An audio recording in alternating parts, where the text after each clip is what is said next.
हाय everyone, मी Nikita. Welcome to my channel. Welcome to my second blog. So माझा first blog खूप छान गेला. त्याला म्हणजे मला वाटलं नव्हतं की एक 20-30 व्ह्यूच्या पुढं जाईल.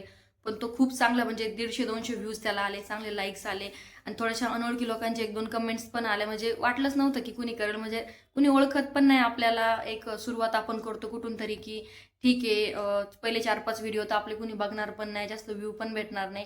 पण खूप छान रिस्पॉन्स होता. त्यानंतर गेले 2-3 दिवस मी शॉर्ट्ससाठी पण थोडंसं प्रिपरेशन केलं. 1-2 शॉर्ट्स पण अपलोड केले आणि माझा ट्राय चाललाय की मी शॉर्ट्स जास्तीत जास्त अपलोड करेल, जेणेकरून माझा म्हणजे व्ह्यूज पण वाढतील. सो सेकंड ब्लॉगमध्ये मी माझा बड्डेचा पूर्ण जो दिवस आहे तो म्हटलं चला शूट करूया. तर बड्डेचं तर काय असं स्पेशल म्हणजे आम्ही रात्रीच बड्डे सेलिब्रेट केला. म्हणजे 12 वाजता केक वगैरे कटिंग केले. त्याचे पण 1-2 पिक्चर मी इथं ॲड करेल, कारण व्हिडिओ पूर्ण मी शूट केलेला नाहीये. आणि बड्डे सेलिब्रेट करायला आम्ही दोघंच होतो. त्यामुळं काही जास्त काही शूट करण्यासारखं पण नव्हतं. आरव ऑलरेडी झोपलेला होता आणि मग काही सिंपल केक वगैरे कट केला. तर बड्डेचं मला म्हणजे थोडंसं असं वाटलं की मी माझ्या फिलिंग्स शेअर कराव्या ब्लॉगमध्ये. तर जेव्हा माझा 25वा बड्डे झाला, म्हणजे 24-25 किंवा 26वा बड्डे वगैरे झाला, तर 25वा बड्डे जेव्हा माझा होता तेव्हा माझं ऑलरेडी लग्न झालेलं नव्हतं आणि स्थळ वगैरे बघण्यात चालू होतं. तर घरच्यांचं पण प्रेशर की हो 25वा बड्डे, सगळे कितवा बड्डे 25 वगैरे, आणि मला पण असं फील झालं होतं ना की बापरे 25, आता 26 किंवा मग आता 2-3 वर्षांनी आपण 30 वर्षाचे होणार.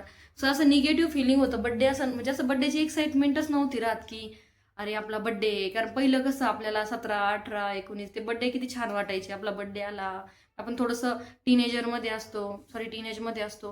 त्यानंतर मला असं निगेटिव्ह फिलिंग यायचं. मागचे 2-3 बड्डे असं काही वाव असं वाटलंच नाही. सो मला असं वाटायचं जेव्हा मी 30 वर्षाची होईन, माझं 30 नंतरचे बड्डे राहतील, मग ते काय मला असं छान छान नाही वाटणार की अरे आपण एज झालं. ते प्रत्येकाला वाटतं ना, स्पेशली मुलींना तर कसं असतं की 30 वगैरे खूप वय वाटायला लागतं. सो व्हिडिओ मी बनवते ह्या गोष्टीवर, कारण मला हे शेअर करायचं की मला आधी वाटायचं की मी जेव्हा 29-30 वर्षाची होईल तेव्हा मला खूप वाईट वाटेल किंवा खूप मला बॅड फिलिंग येईल. पण ॲक्च्युली आत्ता माझा हा 29वा बड्डे, मला 30वं वर्ष लागणार आहे. पुढच्या वर्षी मी 30 वर्षाची होईल. पण मला अजिबात बॅड फिलिंग येत नाही. कारण कसं असतं, मला आता असं फील व्हायला लागलं की ही जी लाईफ मी जगते ना, ॲक्च्युली ही माझी परफेक्ट लाईफ आहे किंवा आत्ता निवांत मी झाले किंवा खुश आहे. खुश म्हणजे असं नाही की आधी आपण खुश नसतो. पण स्कूलमध्ये असतो, शाळेचं अभ्यासाचं टेन्शन, मग कॉलेजला जायचं. कॉलेजला असं होतं की कधी आपलं कॉलेज होईल, कधी आपण छान छान जॉबला लागू. मग जॉबला लागतो, मस्त पुण्यात गेले, 2-3 वर्ष पुण्यातले काढले. पण इतकं धावपळीचं म्हणजे आयुष्य, असं काही बड्डे जरी सेलिब्रेट केलं तरी असं असं नाही की आपण निवांत आहे खूप किंवा स्वतःचे डिसिजन स्वतः घेतोय, खूप छान मस्त मजा करतोय. त्यानंतर लग्न ठरवायचं तर लग्न बघायचं बाबा ते टेन्शन, किंवा मग स्ट्रगल, आपला जॉब, हा जॉब बदलून दुसरा, त्यानंतर लग्न झाल्यानंतर बाळ, ते झाल्यानंतर प्रेग्नन्सी. म्हणजे मला तर असं वाटतं ना की जे मागचे 10-12 वर्ष गेले ना किंवा आतापर्यंत सगळं काही ना काही डोक्यात घेऊनच गेले की आता आपलं हे करायचं ते करायचं. असं निवांत किंवा असं कधीच नव्हतं. सो आता फायनली मी जेव्हा 29 वर्षाचे झाले तेव्हा मला असं फील होतंय की आता आपण काही करू शकतो. आपल्याला वाटेल तसं आपला पार्टनर आहे सोबत, छान फॅमिली आहे, चांगली 2-2 फॅमिलीज आहेत. म्हणजे आत्ता कुठेतरी मला असं परफेक्ट लाईफ माझ्याकडे आल्यासारखं फील होतंय. सो चला आता पुढे दिवसभरात काय काय कंटिन्यू होतंय. जास्त काय आम्ही करणार नाही. आता गेले काही दिवस आम्ही ना आता बँगलोर सोडायचं म्हणजे चला इकडं फिरू, इकडं आईस्क्रीम खाऊ, हे करू, भरपूर फिरलोय. त्यामुळे असं हॉटेलमध्ये वगैरे जायची तर माझी इच्छा नाही. मी प्रभातला बोलले की नको, मला तर इच्छा नाही आज संध्याकाळी बाहेर जायची. रात्री तर आम्ही दोघांनी केक कटिंग केलाय, त्यांनी मला गिफ्ट्स पण दिले, ते पण मी शेअर करेल काय काय दिले व्हिडिओमध्ये पुढे. सध्या तरी आम्ही जातोय मंदिरामध्ये, थोडंसं नाश्ता वगैरे बाहेरूनच करून येऊ आणि दुपारी निवांत काहीतरी घरी चांगलं दुपारचं किंवा मग संध्याकाळचं छान काहीतरी बनवू. ते पण मी शेअर करेल, त्यासाठी व्हिडिओ कंटिन्यू करा. आमचं आधीपासून ठरलं होतं की आता बड्डे तर सगळ्यात आधी आपण साईबाबा मंदिरामध्ये जाऊन येऊ. पण घरून निघायलाच आम्हाला 11:30 वाजून गेले होते आणि आता आम्हाला वाटलं की चला मंदिर तर बंदच झालं असेल, पण एकदा जाऊन बघू, जर ओपन असेल तर दर्शन होऊन जाईल. कारण आम्हाला परत काही 1-2 दिवस वेळ भेटणार नव्हतं. म्हटलं चला एकदा जाऊनच येऊ. पण तिथं गेलो तर बघितलं तर पुजारी आहेत ना, ते मंदिराच्या दारातच उभे होते दार लावायला. सो आम्ही आतमध्ये गेलो, दर्शन घेतलं. भरपूर वेळा मी या मंदिरामध्ये आले, पण एकदा पण माझं या फ्रेमकडे लक्ष गेलं नव्हतं. चला म्हटलं, मी या फ्रेम बघितल्या आणि मला जर इतक्या आवडल्या ना, तर पुजारी मंदिराच्या दारात उभे होते लॉक लावायला, तरी पण म्हटलं चला कॅप्चर करू. छोटीशी क्लिप त्याची पण घेतली. म्हटलं तुम्हाला मंदिर दाखवूया, मंदिर इतकं सुंदर आहे ना, इथं आल्यावर मला इतकं छान वाटतं प्रत्येक वेळेस. मी शॉर्टमध्ये पण अपलोड केलं याबद्दल. माझी एक मैत्रीण होती शिवानी म्हणून, जेव्हा मी इथं जॉईन झाले ना ऑफिसमध्ये, ओडिसाची होती ती, मला इथं घेऊन यायची दर गुरुवारी. म्हणजे ती थोडीशी जास्त श्रद्धाळू वगैरे होती. तर तिचं असं होतं की गुरुवारी तर आपण जाऊया प्रत्येक वेळेस. आणि गुरुवारी तर इतकी गर्दी असते ना इथं की म्हणजे अजिबातच असं दर्शन घ्यायला पण खूप वेळ लागतो. पण आम्ही दोघं जेव्हा लग्नानंतर यायला लागलो ना, आम्ही गुरुवारी जास्त कधी आलोच नाही. जेव्हा आम्ही येतो ना तेव्हा असं मोकळं डाकळं निवांत असतं. त्यानंतर आम्ही निघालो लंचसाठी रामेश्वरम कॅफेला. म्हणजे डिनर करायचं तर आमचं असं होतं की डिनरला जर गेलो ना बाहेर तर आरव तर आम्हाला दोघांना सोबत जीव पण देत नाही. म्हणजे एका जणाला आरवला बघायला लागतं आणि मग दुसऱ्याला जेवायला लागतं. त्यामुळे आम्ही ठरवलं की डिनर नको करायला, आपण दुपारचं बाहेरून खाऊन येऊ आणि संध्याकाळी बिर्याणी वगैरे काहीतरी बनवूया छान मस्त घरीच. त्यामुळे आम्ही रामेश्वरम कॅफेमध्ये गेलो. हा कॅफे आमच्या घराच्या भरपूर जवळ आहे, पण मागच्या 2-1 वर्षात काय आम्ही जास्त गेलो नाही. शेवटच्या 5-6 महिन्यात आम्ही 2-3 वेळा तिकडे जाऊन आलो. म्हणजे रीलमध्ये वगैरे पण भरपूर वेळा बघतो ना रामेश्वरम कॅफे. आता पुण्यामध्ये पण ओपन झालाय, भरपूर क्रेज आहे त्याची. याच्या आधी मी भरपूर वेळा तिथं गेले आणि 2-3 वेळा मी शॉर्ट्स वगैरेसाठी पण म्हणजे क्लिप्स वगैरे केल्या, पण त्यानंतर मला काही ते पॉसिबलच झालं नाही अपलोड करायला. म्हटलं चला यावेळेस तरी कॅप्चर करूया. तिथं आम्ही फिल्टर कॉफी घेतली होती आणि स्पेशली आम्ही गेलो होतो दहीवडा खाण्यासाठी. मग आम्ही दहीवडा ऑर्डर केला, त्यासोबत एक डोसा वगैरे ते पण 1-2 आयटम ऑर्डर केले. मस्त छान लंच एन्जॉय केलं.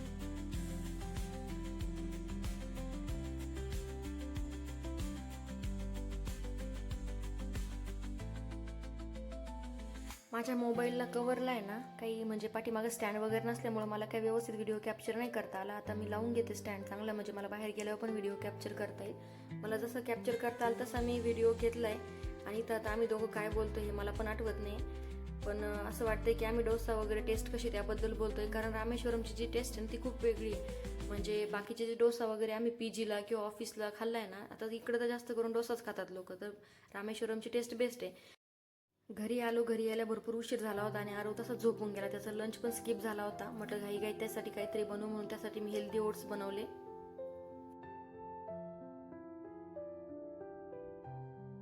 तसे माझे एवढे अजून काही सबस्क्रायबर वगैरे नाही, पण तरी जर कुणी व्हिडिओ बघितला आणि तुमच्या घरात जर लहान मुलगा असेल म्हणजे लहान बाळ वगैरे असेल आणि तुम्हाला जर हेल्दी रेसिपीज पाहिजे असेल तर मला कमेंट करून सांगा. म्हणजे मी जे आरवला खायला घालते ना, असं नाही जे आपण इंस्टाग्रामला वगैरे बघतो ना फॅन्सी रेसिपीज दाखवतात, ते काय मुलं सगळं खात नाहीत.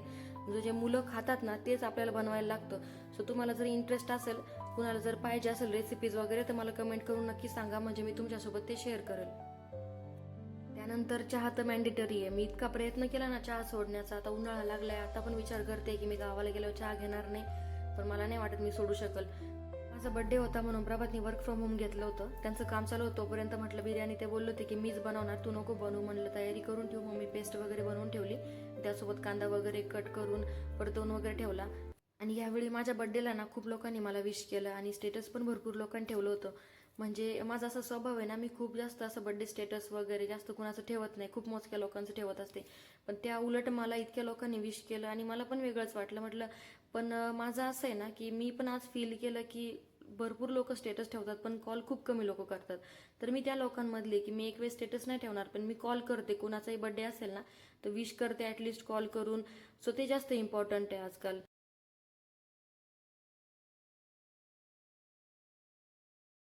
संध्याकाळ झाली होती, म्हटलं चला मस्त टेरेसवर जाऊ.